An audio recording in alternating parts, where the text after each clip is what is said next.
Everyone, আজকে তো সোমবার। আজকে সকালবেলা থেকে আজকে জলও খাইনি। এর আগে সোমবারে ভুল করে জল খেয়ে নিয়েছিলাম, বাট হ্যাঁ আজকে মনে আছে আজকে জলও খাইনি। বাট আজকে না একটু মাঝে মাঝে পেটটা ব্যথা হচ্ছে। তো আমার আবার এই পেট ব্যথাটা হলে মানে গলার মধ্যে মানে মুখের মধ্যে কিছু খেতে হয়, তো জল খেলেও কমে যায়।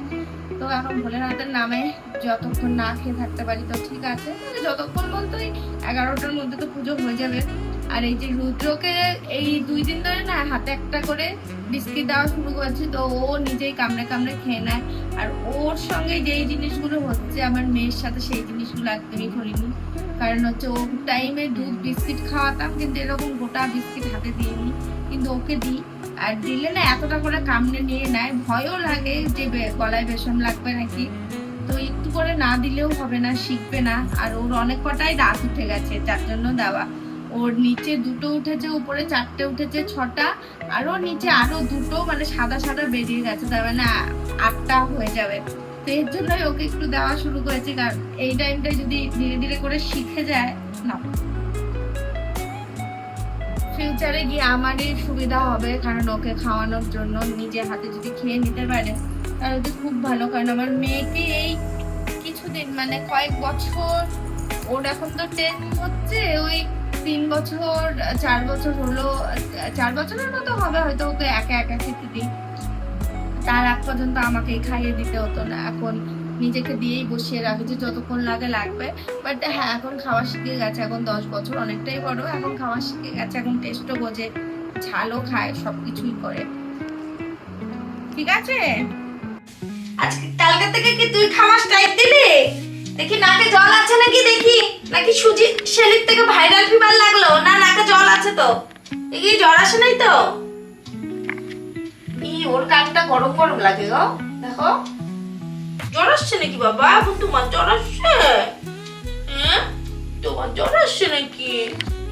ওরে বাবা, দুইজনকে সেবা শুশ্রূষা করতে করতে অবস্থা শেষ।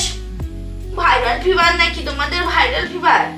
হ্যাঁ কানটা একটু গরম লাগে দেখো। কালকে আম খেতে গিয়ে একটু বেসন লাগছিল গলাতে, তো ভয়ই লাগে। তো ওই যে কি চোকিং আর গ্যাগিং, এই দুটোর মধ্যে ডিফারেন্স। মানে গ্যাগিংটা হচ্ছে যে এই জিনিসটা মানে একটু বড় টাইপের জিনিস গেলে ওরা এরকম করে, তো মানে ওই জিনিসটাকে বের করে দেয়। তো এই দুটোর ডিফারেন্সের মধ্যে বুঝতে পারলে। কি খাচ্ছিস বাবা? বিস্কিট পড়েছিল, ওটা নিয়ে মুখে দিচ্ছে। এখন ভীষণ ভয় লাগে যে কি পড়ে থাকবে। আর একদিন মানে ওই দিন তো যে রবারের টুকরো খেয়ে নিয়েছিল, তার আগে আর একদিন তো ওর যে নাকের ড্রপটা আছে, ওই নাকের ড্রপটা মানে শেষ হয়ে গেছে, তো ওকে খেলার জন্য দেওয়া হয়। তো ওটা তো ঢাকনা টাইট করে বন্ধ করে দিলে ওটা তো আর খোলার কোনো রকমের চান্স নেই, কিছু নেই। তো ওর পাপা ওকে নাকের ড্রপ দিয়ে খেলাচ্ছে, মানে টিভি চালাচ্ছিল, নাকের ড্রপটা ওর হাতে ছিল, আর আমি ওর খাবার নিয়ে যাচ্ছিলাম। কারণ খাওয়ার সময় আবার ওর কোকো মেলনটা লাগে, ওই টাইমটুকুই খাওয়ার টাইমটুকুই দিই। তো তারপর না আমি খাওয়াতে বসলাম, ওর পাপা আমাকে দিল, কেউ কিছু জানি না আমরা। আমি ওকে জলও দিয়েছি, ও জলও খেয়ে নিয়েছে। তারপরে না ওকে খাবারটা দিতে যাচ্ছে, ও মুখে নিচ্ছে না। যখন না মুখে নেয় না, ওখানে এরকম করে কপালটা এরকম করে ধরি, তারপর চামচটা দিয়ে ওকে খাওয়ায়। যখন এই চামচটা মুখের সামনে নিয়ে গেছে, তখন ওর মুখের ভিতরে একটা সাদা রঙের কিছু চলে গেল টুক করে ওইদিকে। তারপরে হাত দিতে গেছে দেখে আরেকটু ভিতরে চলে গেল।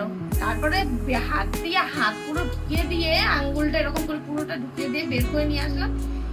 নাকের ড্রপের যে উপরের পোর্শনটা আছে, ওই পোর্শনে ওই বাটনের মতো জিনিসটা ও ভেঙে মুখের মধ্যে নিয়ে নিয়েছে, আর আমরা কেউ জানি না। মানে ওই দিন যে কি বড় একটা দুর্ঘটনা ঘটে যেত যে মানে সেটা বলার না। ওটা ভগবানই ওকে ওই দিন রক্ষা হয়েছে, কারণ আমরা কেউ জানতাম না। আর আমি অলরেডি ওর মুখের মধ্যে আমি জল দিয়ে দিয়েছিলাম, কারণ ও জল খেয়েও নিয়েছিল। এটা যদি জলের সাথে মানে ভিতরে চলে যেত, ওই দিন যে কি যে হতো ওটা। আর মানে ওই দিনের কথা মনে পড়লে আমার এখনো আমার মানে কেমন যে লাগে, মানে ওই দিন কি যে হয়ে যেত কেউ জানি না। খবের থেকে চুল টুল আঁচড়ানো হয় না ঠিকঠাক, আর চুল আঁচড়ালে এত এত চুল ওঠে, এর জন্য চিরুনি দিতেও ইচ্ছা করে না চুলে। এই যে চুলে একটুখানি চিরুনি দিয়ে ছাড়া যাচ্ছে, এই যে ঝরে ঝরে সব পড়ে যাচ্ছে, যেন গাছের থেকে যেমন পাতা ঝরে পড়ে সেরকম আমার মাথা থেকেও চুল ঝরে ঝরে পড়ে যাচ্ছে। বাচ্চা হলে এই যে এই এক জ্বালা।